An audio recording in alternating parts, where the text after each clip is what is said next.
కూడా ఉండొచ్చు, మీ తల్లులు, మీ భార్యలు, మీ పిల్లలు, మీ అప్పచెల్లెళ్ళు, అనేక మంది మీ బంధువులు కూడా ఈ ప్రాంతంలో నివసిస్తూ ఉండొచ్చు. అటువంటి ప్రాంతాన్ని మనం సెక్స్ వర్కర్స్గా తయారయ్యారు అని అంటే అందులో మనం ఎవరిని అంటున్నాం?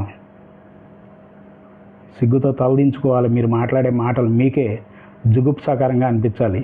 టీవీల ముందుకు వచ్చినప్పుడు, పత్రికల ముందుకు వచ్చినప్పుడు ఒళ్ళు అదుపులో పెట్టుకొని మాట్లాడితే బాగుంటుంది. ఇక్కడ సెక్స్ వర్కర్ అంటే జీవనోపాధి గడవనటువంటి స్థితిలో, ఏ పని చేసుకోలేని స్థితిలో, ఎవరో ఆదరించని స్థితిలో, ఒళ్ళమ్ముకునైనా తనని తాను తన కుటుంబాన్ని పోషించుకోవాలనేటువంటి దుస్థితికి చేరిన స్త్రీలు కొంతమంది గత్యంతరం లేని పరిస్థితుల్లో సెక్స్ వర్కర్స్గా మారడానికి అవకాశం ఉంటుంది.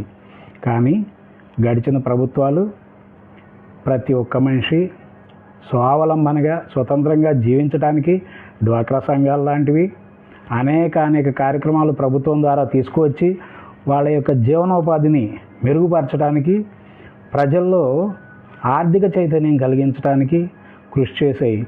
ఆ విషయాన్ని మనం మర్చిపోకూడదు. సంపదను సృష్టించే, ప్రతి ఒక్కళ్ళు కష్టపడి పనిచేసుకునే విధానాన్ని, చిన్న చిన్న వ్యాపారాలు చేసుకునే విధానాన్ని ప్రోత్సహించాయి. రైతు బజార్లు పెట్టాయి, డ్వాక్రా బజార్లు పెట్టాయి.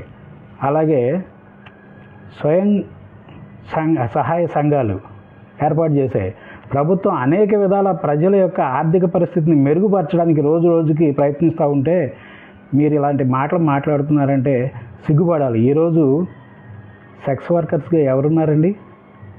ఎక్కడన్నా మీరు చెప్పే రకమైన సెక్స్ వర్కర్స్ ఉన్నారు అని మీకు అనిపిస్తే మదం ఎక్కి, డబ్బు మదంతో, చదువు మదంతో తాగి తందనాలాడే క్లబ్బుల్లో ఉన్నారని అనుకోవచ్చు. కానీ మీ మాటలు మీకే సిగ్గుపడే విధంగా ఉన్నాయని గుర్తు చేసుకోండి.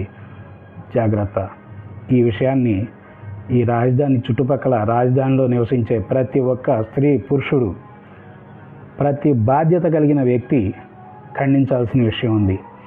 ఎందుకనంటే తెనాలిలో ఒక 3 వ్యక్తుల్ని పోలీసులు రోడ్డు మీద కొట్టారని చెప్పి ప్రసార మాధ్యమాల్లో కనబడగానే మూకుమ్మడిగా ప్రజలంతా చైతన్యంతో పోలీసులు వాళ్ళు నేరస్తులు అయినప్పటికీ కూడా వాళ్ళని దండించే అధికారం పోలీసులకు లేదు అని చెప్పి ప్రజలు ముక్తకంఠంతో ఏ విధంగా అయితే ఘోషించారో, ఈరోజు ఈ పత్రికల్లో మాట్లాడినటువంటి వ్యక్తుల గురించి, ఈ టీవీ డిబేట్లో మాట్లాడినటువంటి వ్యక్తుల గురించి ప్రజలు ముక్తకంఠంతో ఖండించాల్సిన అవసరం ఉంది. ఇలాంటి వాటిని మొదట్లోనే